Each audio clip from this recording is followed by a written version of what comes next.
by Claude Hopkins. Chapter 5, Headlines. The difference between advertising and personal salesmanship lies largely in personal contact. The salesman is there to demand attention. He cannot well be ignored. The advertisement can be ignored.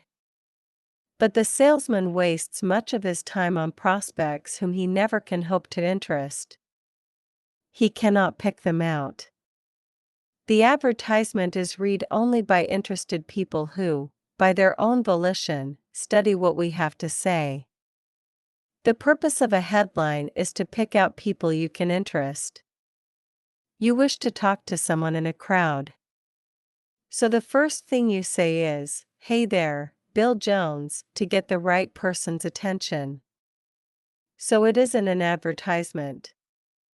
What you have will interest certain people only, and for certain reasons. You care only for those people. Then create a headline which will hail those people only. Perhaps a blind headline or some clever conceit will attract many times as many. But they may consist of mostly impossible subjects for what you have to offer. And the people you are after may never realize that the ad refers to something they may want. Headlines on ads are like headlines on news items. Nobody reads a whole newspaper. One is interested in financial news, one in political, one in society, one in cookery, one in sports, etc. There are whole pages in any newspaper which we never scan at all. Yet other people may turn directly to those pages. We pick out what we wish to read by headlines, and we don't want those headlines misleading. The writing of headlines is one of the greatest journalistic arts. They either conceal or reveal an interest. Suppose a newspaper article stated that a certain woman was the most beautiful in the city. That article would be of intense interest to that woman and her friends. So in advertising, it is commonly said that people do not read advertisements. That is silly, of course. We who spend millions in advertising and watch the returns marvel at the readers we get. Again and again we see 20% of all the readers of a newspaper cut out a certain coupon. But people do not read ads for amusement. They don't read ads which, at a glance, seem to offer nothing interesting. A double-page ad on women's dresses will not gain a glance from a man. Nor will a shaving cream ad from a woman. Always bear these facts in mind. People are hurried. The average person worth cultivating has too much to read. They skip 3/4 of the reading matter which they pay to get. They are not going to read your business talk unless you make it worth their while and let the headline show it. People will not be bored in print. They may listen politely at a dinner table to boasts and personalities, life histories, etc. But in print they choose their own companions, their own subjects. They want to be amused or benefited. They want economy, beauty, labor saving, good things to eat and wear. There may be products which interest them more than anything else in the magazine. But they will never know it unless the headline or the picture tells them. The writer of this chapter spends far more time on headlines than on writing. He often spends hours on a single headline.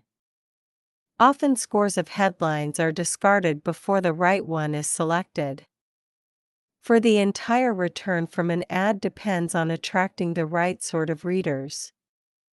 The best of salesmanship has no chance whatever unless we get a hearing. The vast difference in headlines is shown by keyed returns which this book advocates. The identical ad run with various headlines differs tremendously in its returns. It is not uncommon for a change in headlines to multiply returns from 5 to 10 times over. So we compare headlines until we know what sort of appeal pays best. That differs in every line, of course. The writer has before him keyed returns on nearly 2,000 headlines used on a single product. The story in these ads is nearly identical, but the returns vary enormously due to the headlines. So with every keyed return in our record appears the headline that we used. Thus we learn what type of headline has the most widespread appeal.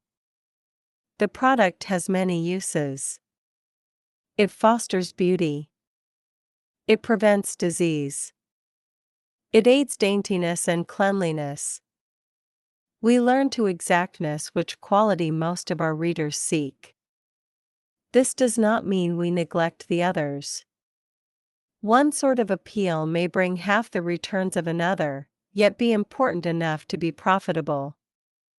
We overlook no field that pays.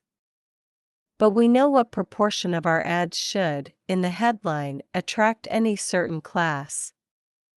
For this same reason we employ a vast variety of ads. If we are using 20 magazines, we may use 20 separate ads. This because circulations overlap, and because a considerable percentage of people are attracted by each of several forms of approach. We wish to reach them all. On a soap, for instance, the headline "Keep Clean" might attract a very small percentage. It is too commonplace. People may not care much about that. The headline "It Floats" might prove interesting. But a headline referring to beauty or complexion might attract many times as many. An automobile ad might refer in the headline to a good universal joint.